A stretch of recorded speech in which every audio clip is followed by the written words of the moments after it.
คนที่มีเจ้าของหาคนที่มีเจ้าของน้ำตาน้องตรงไหนเจ็บซ้ำรักกำลังใจจะทำอย่างไรเพราะเราเป็นน้องอยากให้เข้ามาช่วยซ้ำน้ำตาน้องนี้คอยคองหัวใจชูเจอเจ้ามองเลยแต่คอยคองบ่เห็นเข้ามาก็จังว่าสัน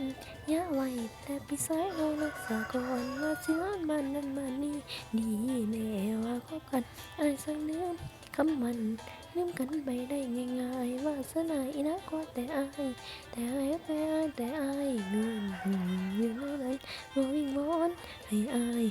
ก้าวมาโดดเดินกันไม่ง่ายอย่าสิสั่งอีนางน้องของคนเฮาคนสร้างทำบุญกันแต่ศาสตร์ก่อนจึงมีผัวผู้เดียวอยู่ซ้อนนอนเหนื่อยอย่าสู้เธอบ่ให้เขามือมาเนี่ยผู้ชายแน่ๆ เป็นน้องเฝ้าคอยตลอดเวลาเหตุใดคนตาอายจึงลืมคำมันหรือว่าไม่รู้ว่าสัมพันธ์น้องคอยอายทุกคืนวันเมื่อไรอายนั้นจะแบ่งเวลาก็จังมาแน่อายคิดตั้งใจเมียหน่อยแน่พี่เห็นไหมเมื่อนี้มันเราจอยคือข่อยสิโมยังว่ามีคำตั้งความหวังนอนน้อยมีสองคงคอยอยู่ทางพี่อยู่ทางพี่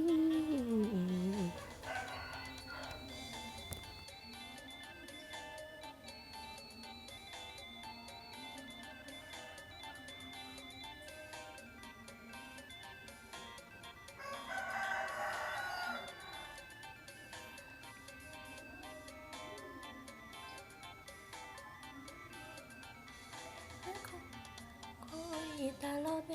ลาเหตุใดควันตาอายถึงลืมคำมัน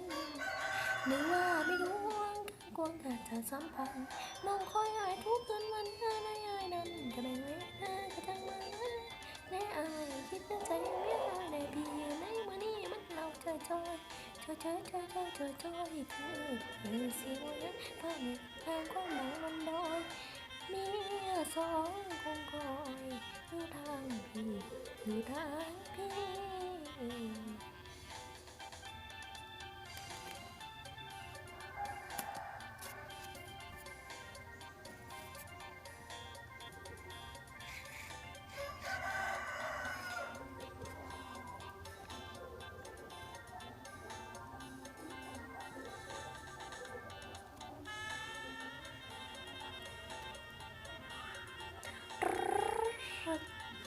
ฮ็ดหยังซื่อ